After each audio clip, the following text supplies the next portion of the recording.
Amados, nessa noite nós vamos estamos na realidade fazendo um encerramento de um ciclo de mensagens que foram ministrados aqui na igreja, nessas 3 semanas, a respeito de casa de paz, a respeito de salvação, a respeito de você ir e ser desafiado. E então hoje também nós encerramos o jejum, querido. Algumas pessoas fizeram 21 dias de jejum até as 3 horas da tarde. Mas nós deixamos claro que cada um com as suas possibilidades. Então teve gente que jejuou menos tempo e teve gente que o jejum foi até as 6 horas da tarde. E nesse propósito, querido, nós temos convicção diante de Deus e que Deus vai fazer uma grande colheita no nosso meio. Amém, querido? Até terça-feira nós tínhamos 70 casas de paz, querido. Pode aplaudir Jesus. 70 famílias. 70 famílias, 70 casas de paz, queridos. Então vocês vão aplaudir que é 94. Sabe o que é? Então, meus queridos, o desafio é esse. Agora o jejum terminou, mas eu com a minha esposa, pelo menos, já vamos começar um outro jejum e uma intensidade muito maior na oração, e vamos dar todo o respaldo para os irmãos, e gostaríamos que os irmãos fossem desafiados mesmo, e que a hora que você chegar no lugar que você foi enviado por Deus, você vai chegar ali no nome de Jesus, e o Espírito Santo vai estar com você, os anjos de Deus vai estar com você, e aquela família vai ser tocada e vai ser abençoada por Deus em nome de Jesus. Então você tem que ter convicção. Eu com a pastora, nós não temos dificuldades para admitir o Casa de Paz, nós convictos. Quando já foi confirmar o Casa de Paz, o camarada está a trabalho junto com a esposa e só volta em novembro. Falei, meu Pai do céu, o Casa de Paz nosso não vai estar aqui. Aí tem a segunda Casa de Paz, nesse intermédio, a mulher dele começou a frequentar uma outra igreja. E aí, querido, nós tivemos que ser sensíveis e nós não podíamos mais confirmar o Casa de Paz. Aí então, o que o pastor vai fazer? Eu vou fazer um Casa de Paz paralelo, vou evangelizar o rapaz e vou lutar por ele, mas infelizmente, eu com a pastora, a gente vai auxiliar no que for preciso, continuar orando de todas as formas, para que os irmãos consigam em nome de Jesus, mas infelizmente, o nosso Casa de Paz continua o projeto, mas não por essa via, a gente vai ter que usar uma outra via. Mas queridos, eu não me sinto em nada fracassado por conta disso, até porque no mês de outubro, nós vamos ficar 10 dias fora, e a gente não estava sabendo como lidar com essa situação. E aí então, dentro de tudo isso, o Senhor quis assim, eu não tenho vergonha em admitir aqui para os irmãos isso, querido. Mas irmãos, a oração, a convicção daquilo que vai acontecer, eu tenho plena certeza disso. Tenho aí irmãos aí falando para mim, pastor, vou fazer um Casa de Paz numa família que tem 15 pessoas que estão esperando para ouvir a palavra. Você sabe o que é isso, irmão? É milagres extraordinários de Deus. Então, não importa se você tem uma pessoa, se você tem 2 na família, se você tem uma família inteira, eu tenho certeza absoluta que Deus vai ser na tua vida. Amém, queridos? Irmãos, antes de começar também, eu quero deixar aqui as minhas desculpas, porque na semana passada queimou nossa mesa de som, e a mesa importada teve o feriado, e a peça provavelmente queimou a placa, e a peça provavelmente vai ter que ser importada. Aí o Arthur, na correria, correu, negociou uma mesa pela internet, foi buscar em São Paulo hoje, instalou. Então esse som está todo assim desconcertado, porque na medida que o culto está andando, o Arthur está tentando acertar o som. Então a última música de adoração ficou muito difícil. Eu não interrompi para não ser mal educado, mas desconsiderem, por favor. Hoje nós tínhamos até comentado a semana passada que íamos fazer um culto especial de adoração hoje, mas dado a todas essas circunstâncias, eu me senti no dever de não projetar o que eu estava pensando de acordo com as circunstâncias da igreja. Então ainda bem que não foi, porque a gente poderia não ter dado certo. Mas queridos, pela graça, pela misericórdia de Deus, o Senhor está aqui. Eu só peço que os irmãos considerem, por favor, essa circunstância por causa do som, que está muito difícil hoje para a gente poder ouvir o som. Posso ouvir um amém por isso ou não? Amém. Glória a Deus. Queridos, eu quero ler um texto com os irmãos, em que a gente vai continuar falando sobre um propósito, que está lá em Eclesiastes, capítulo 11. Eclesiastes, para mim dar uma dica boa para você, é Velho Testamento. Você vai achar rapidinho aí, Velho Testamento, Eclesiastes. Depois de Salmos tem Provérbios, depois de Provérbios já tem Eclesiastes. É um texto conhecido da palavra de Deus, que está aí, Eclesiastes capítulo 11, nós vamos ler do versículo 1,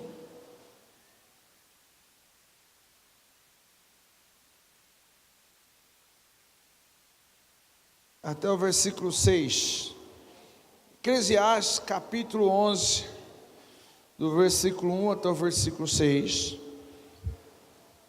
amém?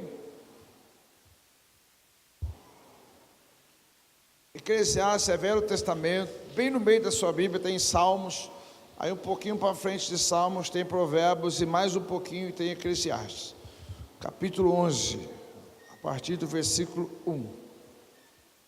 Os irmãos acharam? Amém, queridos?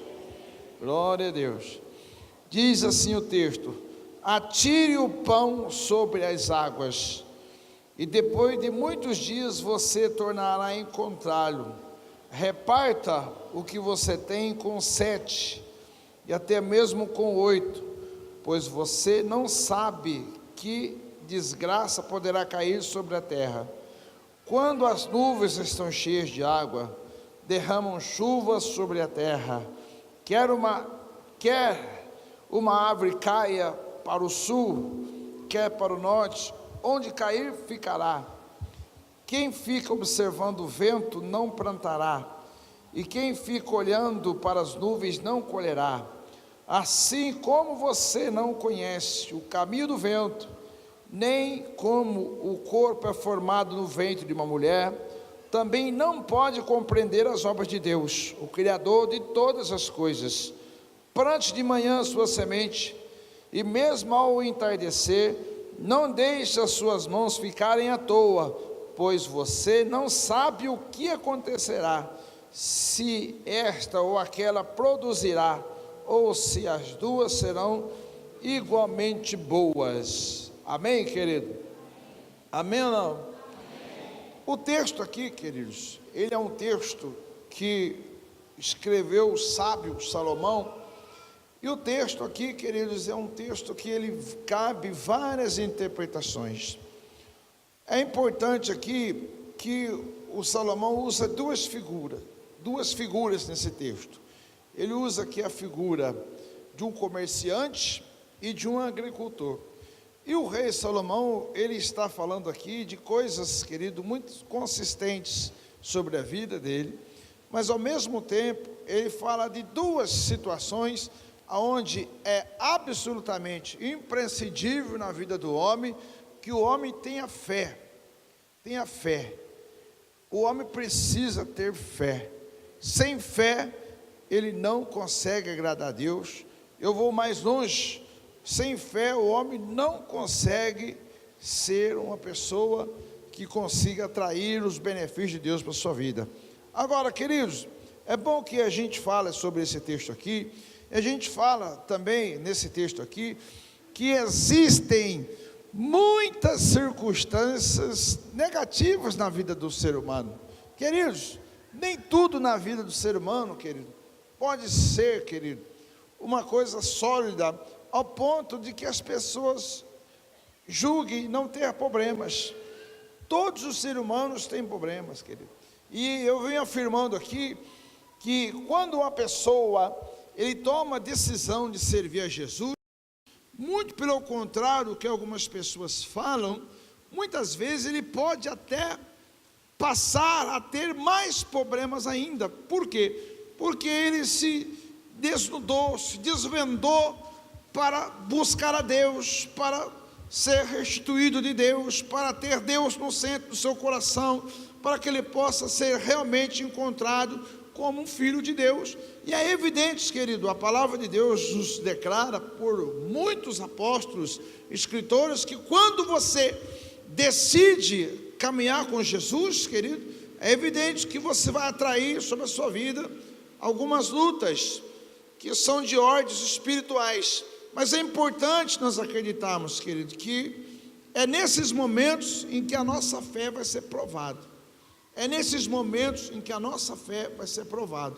Então, Deus não tem prazer naquele que lança a mão do arado. Deus não tem prazer daquele que abandona. Deus não tem prazer na vida daquele que é um desistente. Então, eu gostaria de ler o texto aqui. E antes de começar a explicar esse texto, eu queria ler um outro texto com vocês, que está em Filipenses, capítulo 1, versículo 12, versículo 3. Agora é lá no finalzinho da Bíblia, depois de Efésios, Gálatas, 1º e 2º Coríntios, Gálatas e Efésios, aí vem Filipenses, capítulo 1, versículo 12 e versículo 13, e que eu queria compartilhar com os irmãos aqui, nos moldes atuais, o quanto que é importante a gente meditar na palavra de Deus e compreender que Deus tem um propósito definido para a minha vida e para a sua, e nós precisamos, querido, viver a cada dia pela fé o que Deus tem sobre as nossas vidas. Filipenses capítulo 1, versículo 12, versículo 13, lá no finalzinho. Estou esperando alguns irmãos achar. Você vai chegar no Novo Testamento, tem os 4 evangelhos, tem Atos dos Apóstolos, tem Romanos, 1º, 2º Coríntios, Gálatas, Efésios, aí já vem Filipenses, que é antes de Colossenses, que é antes de 1º Tessalonicenses, assim por diante. Filipenses capítulo 1, versículo 12 e versículo 13. Vamos lá comigo? Olha o que diz o apóstolo Paulo: quero que saibam, irmãos, que aquilo que me aconteceu tem, ao contrário, servido para o progresso do Evangelho. Como resultado, tornou-se evidente a toda a guarda do palácio, ou a toda a guarda pretoriana, e a todos os demais que estou na prisão por causa de Cristo. Amém ou não? O 13, novamente, eu vou ler só respeitando as vírgulas, porque não ficou legal. Ó. Como resultado, tornou-se evidente a toda a guarda do palácio e a todos os demais que estou na prisão por causa de Jesus Cristo. Amém, queridos? Só esses 2 versículos aí, é muito importante que a gente observe isso. Eu quero novamente trazer a memória dos irmãos, e eu li esses versículos, mas eu quero comentar primeiro o versículo que nós demos lá, o texto de Eclesiastes 11. Por quê? Porque eu gostaria nessa noite de transmitir uma mensagem para a igreja, que o Espírito Santo colocou no meu coração, que em tudo, queridos, a nossa fé, ela vai existir, mas ela nunca vai existir em algo racional, algo, querido, que está sobre a sua capacidade. Se você pode ir ao médico, e você pode ser medicado, e você pode passar por um tratamento e receber a cura, queridos, isso é o convencional. Agora, queridos, é evidente, se você está no momento onde você passa por uma enfermidade e você precisa de uma intervenção sobrenatural, é evidente que você vai orar e Deus pode curar você, como a pastora tem ensinado. Antigamente se orava por dor de cabeça, hoje não, hoje as pessoas preferem medicar-se, e aí o que acontece? A fé está meio que ficando para segundo plano.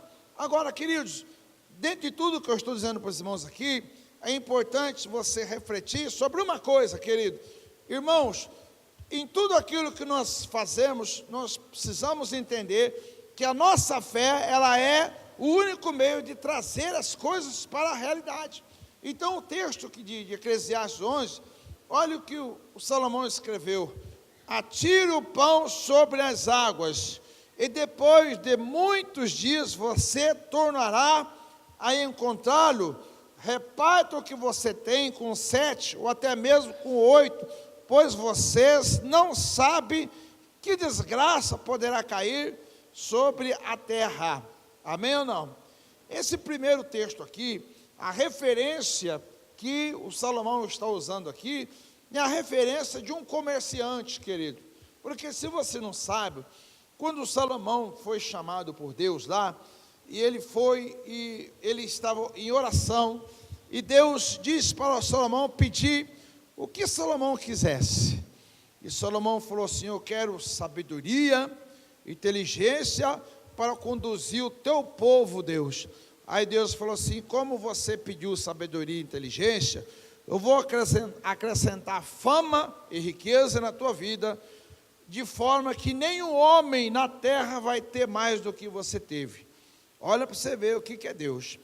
Salomão, querido, dentre tantas coisas, ele se tornou um grande empresário, e uma dos ramos empresarial, está contado lá na história do 1 Reis, capítulo 10, do versículo 15 até o 22, que Salomão, ele era um homem que tinha navios, e ele fazia o comércio entre os países com os navios dele.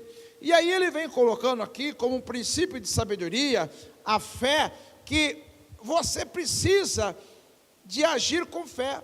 Então, quando ele diz aqui o versículo, olha, atire o pão sobre as águas, o que Salomão está dizendo?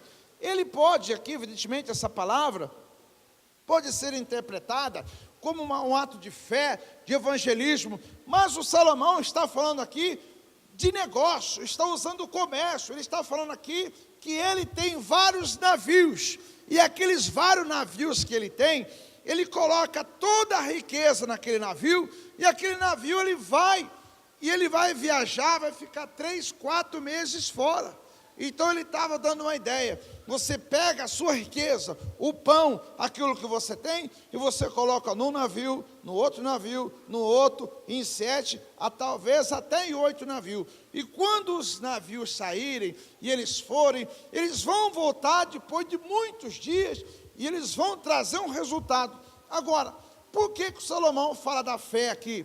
Ele fala da fé porque você imagina naquela época, uma pessoa pegar toda a sua riqueza, todo envolvido ali no seu comércio, e lançar o navio sobre o mar, sem saber se vai ter tempestade, se vai ter piratas pelo caminho, se o navio vão se espedaçar num rochedo, se o navio vão ser fruto de assalto. Então o que ele está dizendo? Ele está dizendo o seguinte, que em tudo na vida, até mesmo no seu trabalho, até mesmo você que negocia, você tem que fazer isso pela fé. Pela fé, você não tem como fazer algo que não seja através da fé. Então o princípio da fé aqui, que o Salomão está ensinando aqui, que é preciso que você tenha sobre qualquer circunstância, que você vai buscar, que é Deus. Então o que acontece? O Salomão, ele recebeu de Deus a palavra: você pediu sabedoria e entendimento para que você pudesse conduzir o meu povo, mas eu vou acrescentar a você fama e riqueza. Agora, fama e riqueza, se você observar o texto que Salomão fala aqui, na realidade ele teve que pegar a fama e a riqueza que Deus dele, e teve que depositar tudo nos pés do Senhor, porque tudo o que ele ia fazer para adquirir, para subtrair as bênçãos de Deus na vida dele, existia fé. Existia fé, e a fé, que é muito importante, que ela é movida por ação. Qual que é a ação aqui? Qual que é a ação aqui? A ação era Salomão pegar tudo que ele tinha, colocar nos navios, e os navios saírem e partirem, para que depois de muitos e muitos meses, os navios pudessem voltar, trazendo resultado na vida de Davi. Então, o que acontece? Se você é um empresário, ou se você é um negociante, ou se você trabalha, querido, você tem que aprender que a sua fé tem que ser usada até mesmo nesses pontos. Você tem que usar a sua fé nesses pontos.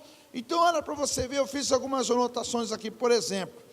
O versículo 1, versículo 2 fala do comerciante. A oração, lança o teu pão sobre as águas, pode ser parafraseada como enviar teus cereais nos navios. O próprio Salomão estava envolvido em vários tipos de ações comerciais, de modo que é natural que se use esse tipo de ilustração. 1 Reis 10, 15 e 22. Levariam meses para o navio voltar com suas cargas preciosas, mas quando chegassem sem fé, e a paciência do comerciante seriam, quer dizer, com fé e a paciência do comerciante seriam recompensados. O versículo 2 indica que o navio, ele poderia ser destruído e ele, de repente, poderia perder tudo. Então, aí o que acontece? Ele está dizendo aqui da importância de você colocar fé. Então, o versículo fala assim, vou ler de novo. Atire o seu pão sobre as águas, e depois de muitos dias, você tornará a encontrá-lo. Reparta o que você tem com 7, ou até mesmo com 8, pois você não sabe que desgraça poderá cair. Amém ou não? O que acontece? Uma absoluta dependência de Deus em tudo aquilo que você vai fazer. Nós precisamos de Deus em tudo que nós vamos fazer. Agora, queridos, preste atenção. Muitas das vezes, nós não temos o hábito de orar antes de ir para o trabalho. Muitas vezes, nós não temos o hábito de orar quando estamos no nosso serviço. E às vezes, queridos, nós precisamos mudar esses hábitos. Colocar nossa fé de uma forma onde nós vamos orar. Porque, olha o que diz agora a partir do versículo 3. Quando as nuvens serão cheias de águas, derramam chuva sobre a terra. Quer uma árvore caia para o sul, quer para o norte, onde ela cair, ficará. Quem fica observando o vento, não plantará. Quem fica olhando para as nuvens, não colherá. O que ele está dizendo aqui agora a respeito ao agricultor?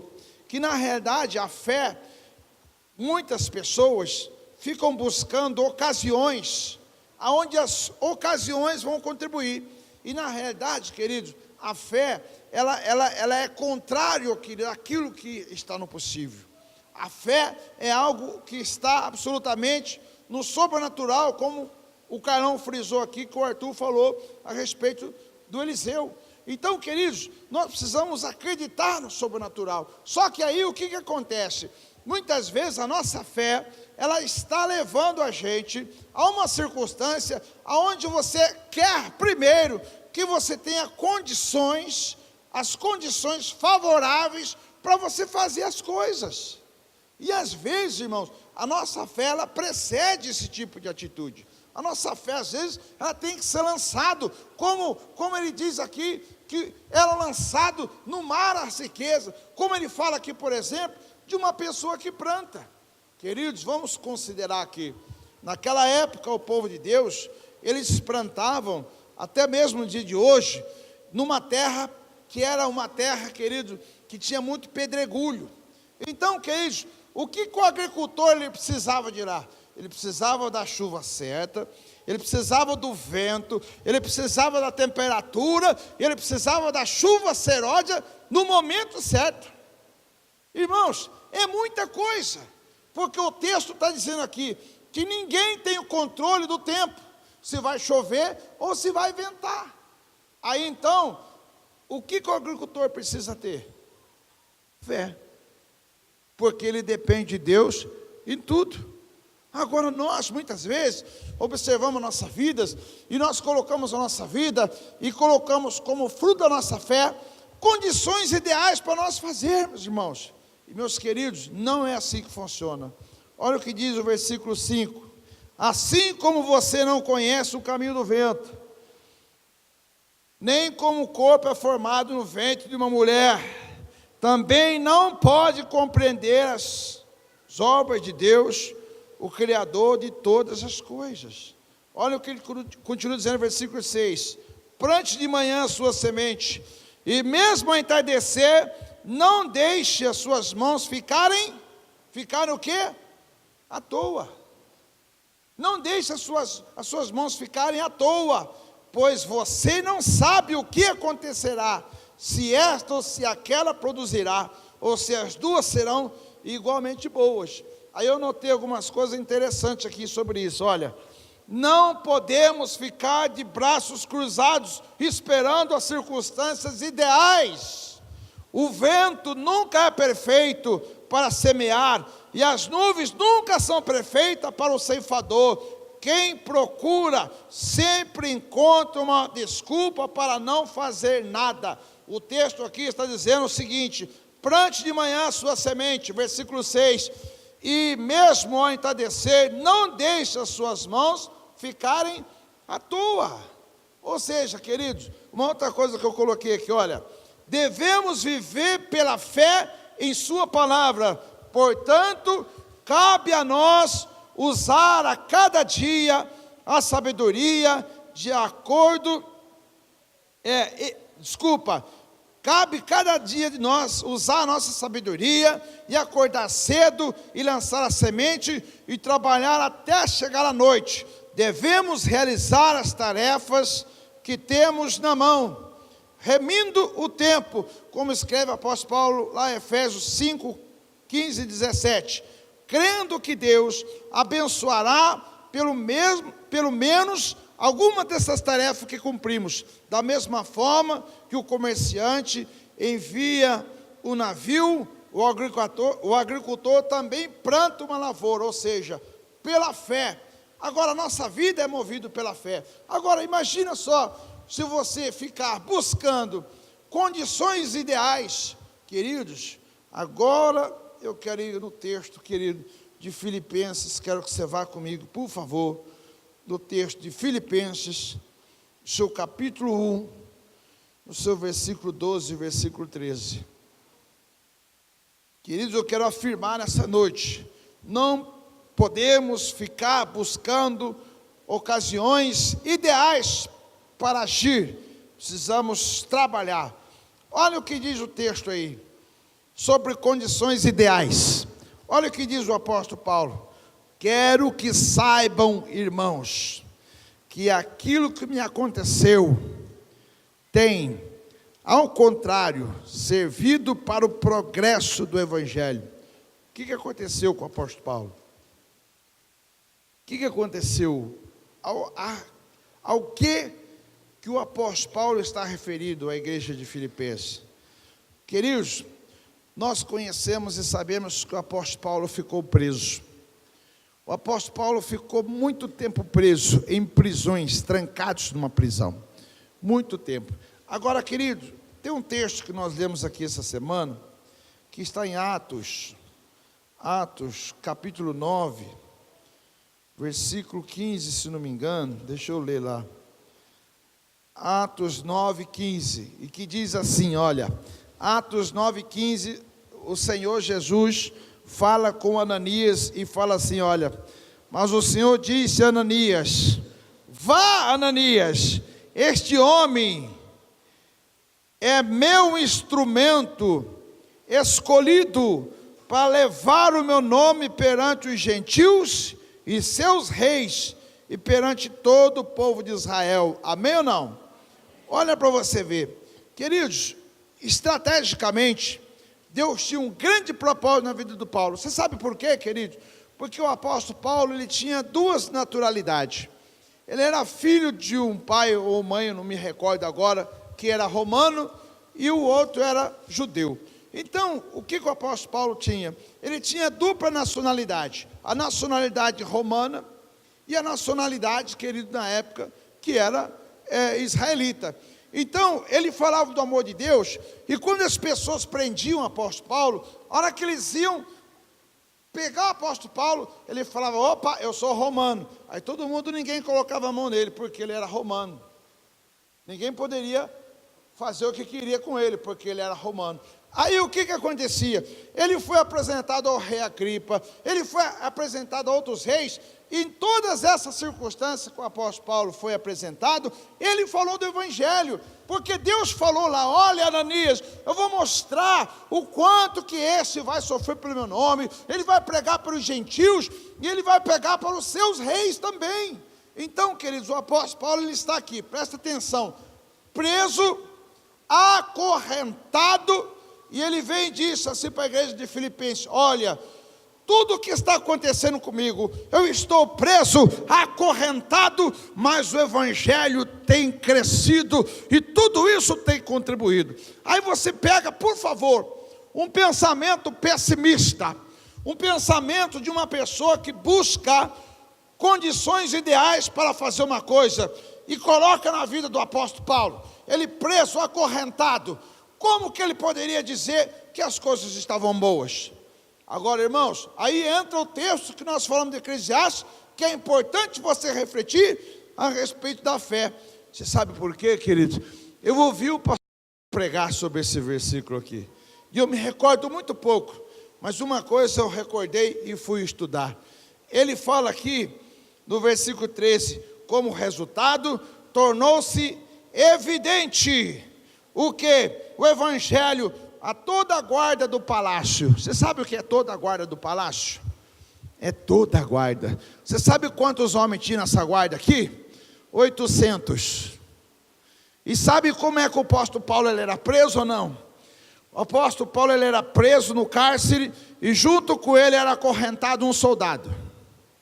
E esse soldado que era acorrentado junto com ele, fazia o turno de 6 horas. Então a cada 24 horas passava 4 soldados com o apóstolo Paulo preso. E o que o apóstolo Paulo fazia? Reclamava? O que o apóstolo Paulo fazia?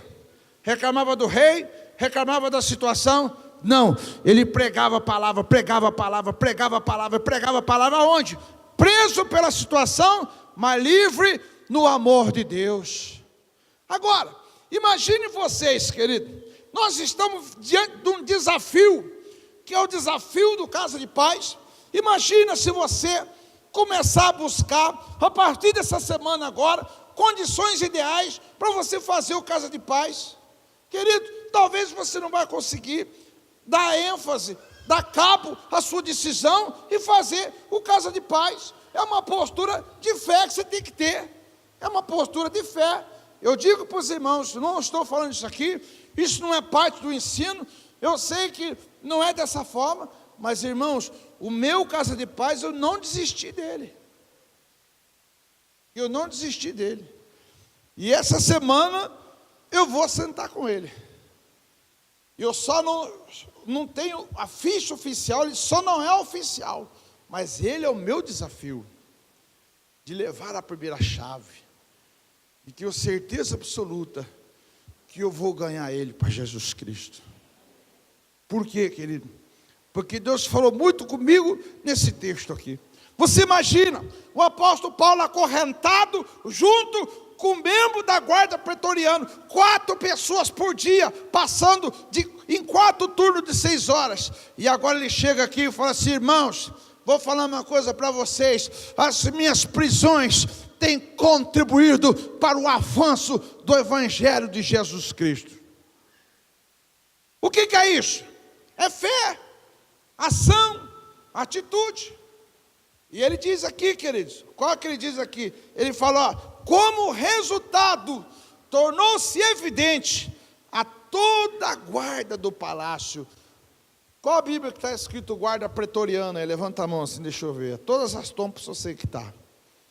Olha, 800 homens naquela guarda, todos eles evangelizados para a glória do Senhor Jesus Cristo.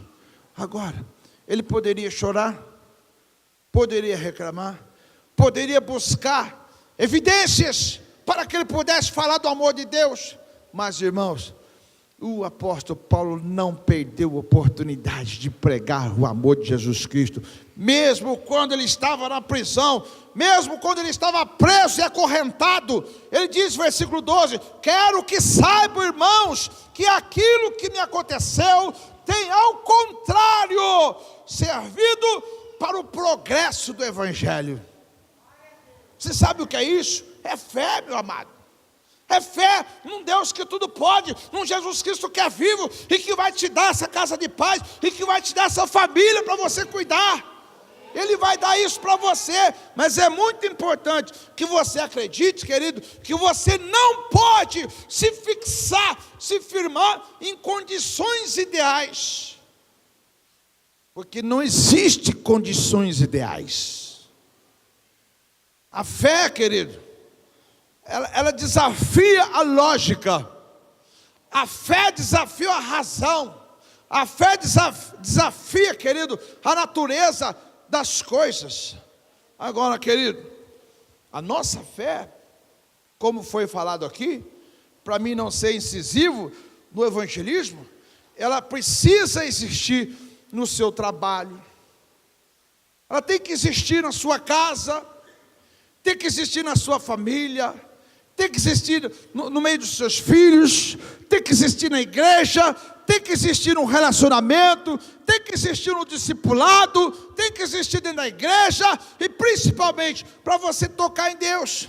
Agora, olha aqui para mim, por favor. Quais são as condições? Quais são as condições? Quais são as condições?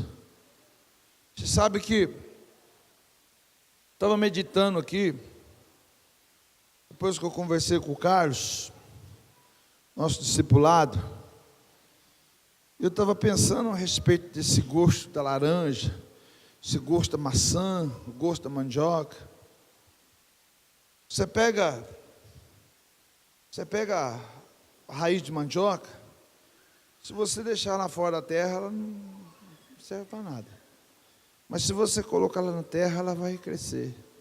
E aquele ramo da mandioca se torna a raiz da mandioca, que por sua virtude dá outro ramo da mandioca. E é absoluto, querido, desculpa, em absoluto, ela não tem gosto de terra. Esse texto que o Carlão leu aqui, muito sugestivo, que nós não podemos pegar gosto do mundo, serve também, sabe para quê? Para o discipulado. Porque algumas pessoas associam e querem dar evidência, e querem fugir das suas responsabilidades, e querem dizer que a vida não está boa por causa do discipulador. Meus queridos, o discipulador é que nem terra, filho. Você não precisa ter gosto de terra. Você tem que pegar só os nutrientes. Só os nutrientes. Querido, essa visão de discipulado, de discipulador, que tem que ser todo mundo igualzinho o outro, vestir a mesma marca de roupa, vestir o mesmo sapato, ter o mesmo carro, a mesma cor, isso é discípulo pessoal, não é discípulo de Jesus, não. Eu vou glorificar muito a Deus se os meus discípulos estiverem se parecendo com Jesus. Mas se estiver parecendo comigo, a minha oração vai ser misericórdia todo dia de manhã. Vai ser ter misericórdia.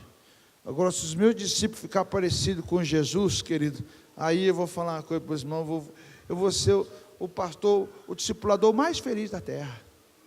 Agora, querido, para de ficar buscando condições ideais para você ser discipulado.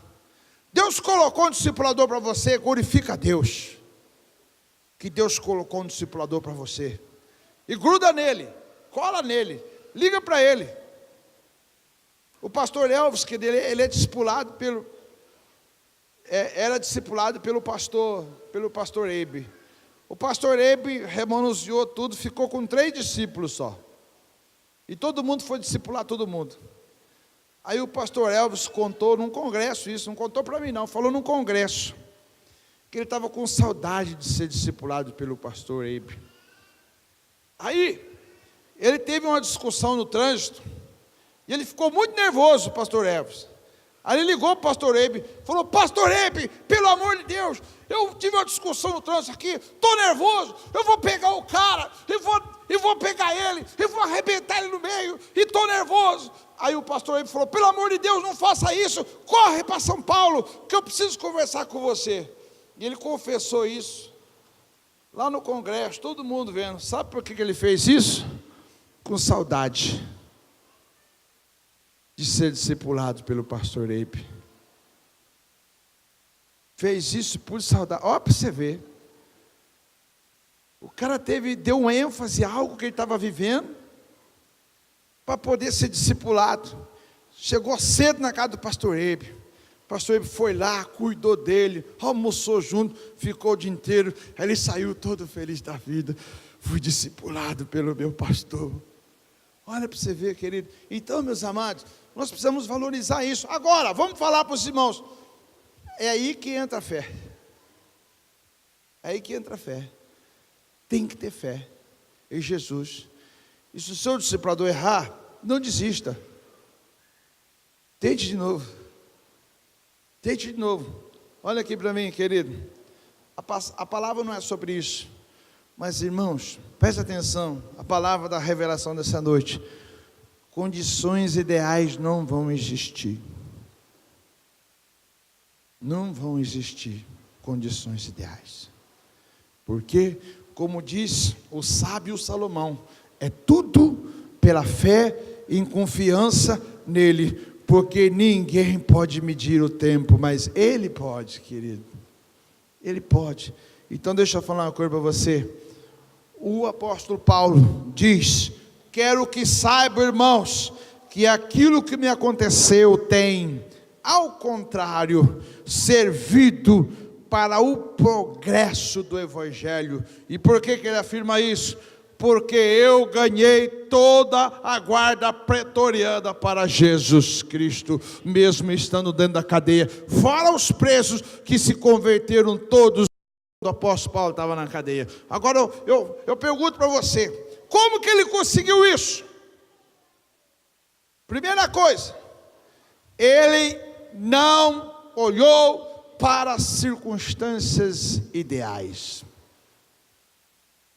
Já pensou? Vamos partir de um princípio. Você está acorrentado com um soldado. Aí vem um relato de uma igreja que não está muito bem. Você tem que escrever para a igreja. Você tem que fazer uma carta direcionada para a igreja. Você tem que orar para a igreja. Você acha que o carcereiro acorrentado junto com você ia permitir isso? Qual era o primeiro caminho? Converter o carcereiro. Eu tenho que convencer ele do amor de Deus. Aí, o que o carcereiro fazia? Ele dobrava o joelho. Eu tenho certeza que o carcereiro dobrava o joelho junto. Eu tenho certeza que o apóstolo Paulo ia escrevendo, o carcereiro ia pegando a pena ali, e molhando na tinta, e dando para ele escrever as cartas. Eu tenho certeza que eu estou falando para você. Agora, qual é o exemplo para nós isso? Pela fé, reverteu as circunstâncias. Então, meu amado, em nome de Jesus, a sua casa de paz, as condições favoráveis, é você que vai criar pela sua fé em Jesus Cristo. Aí você vai chegar lá e vai chegar no nome de Jesus. Agora, se você chegar lá, encontrar lá um camarada arrependido, de cara feia, não querendo receber você, aí você vai voltar para trás? Não. Em nome de Jesus, sabe o que a Bíblia fala? Que quando tem um valente na casa,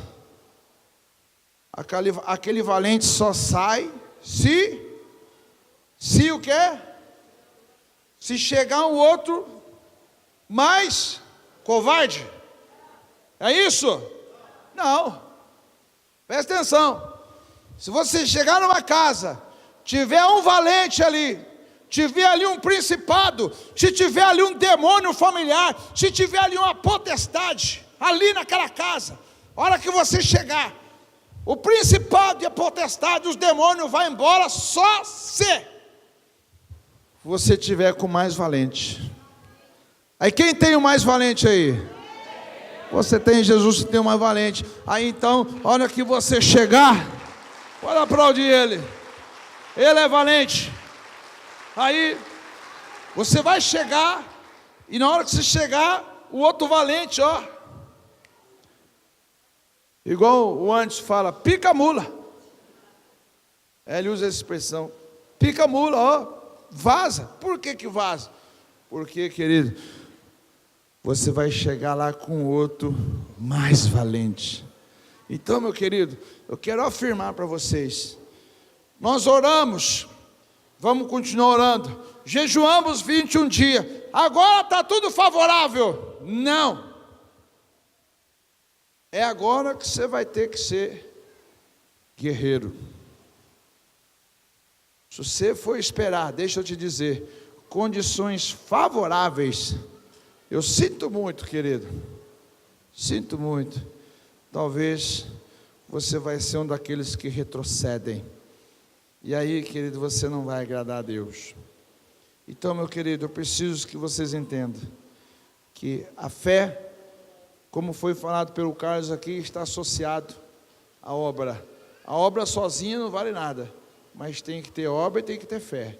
Se não tiver obra, querido, a fé vazio não adianta. Até uma fé que vai chover. Ih, querido, a hora que o Elias orou para não chover, a oração dele foi: Senhor, não vai chover, não vai chover. E a hora que foi para ele orar para chover de volta, vocês se lembram como é que foi? Uma vez ele dobrou o joelho e ora, e ora, e ora, e ora, e nada. Aí ele falou assim para o moço: sobe lá na pedra lá e vê se está vendo algum lugar. Eu assim, tudo azul o céu. Aí ele voltou e ora, e ora, e ora de novo. Cansou. Tomou uma aguinha, falou para o Geazi: sobe lá e vê como é que está o céu. Azul, não tem nada. E vai de novo. 5 vezes, 6 vezes. Na 7ª vez, ele está orando de novo. Aí ele falou assim: sobe lá e vê lá. Aí vem aquele corinho que se fala, aquele hino e tal. O Geazi desce lá e fala assim: eu vi uma pequena nuvem como um formato de mão, lá no fundo. Aí ele falou assim: então, rei, corre, que a chuva está chegando. E o rei correu, e a chuva pegou ele no caminho. Deixa eu falar uma coisa para você, é essa fé que nós temos que ter. Agora, você vai olhar para o céu, vai olhar tudo azul, e fala: xiii, ó, casa de paz, ó. Meu querido, essa visão, presta atenção, é visão de guerreiro, é visão de guerreira, não é visão de covarde. Então você que entrou no casa de paz agora, nós vamos ver quem você é. E eu não vou estar olhando para você para falar: aí, está vendo? Você, não é negativo. Mas eu estou desafiando você. Eu posso ouvir um amém ou não? Amém. Vamos aplaudir o Senhor Jesus mais uma vez. Aleluia. Glória a Deus.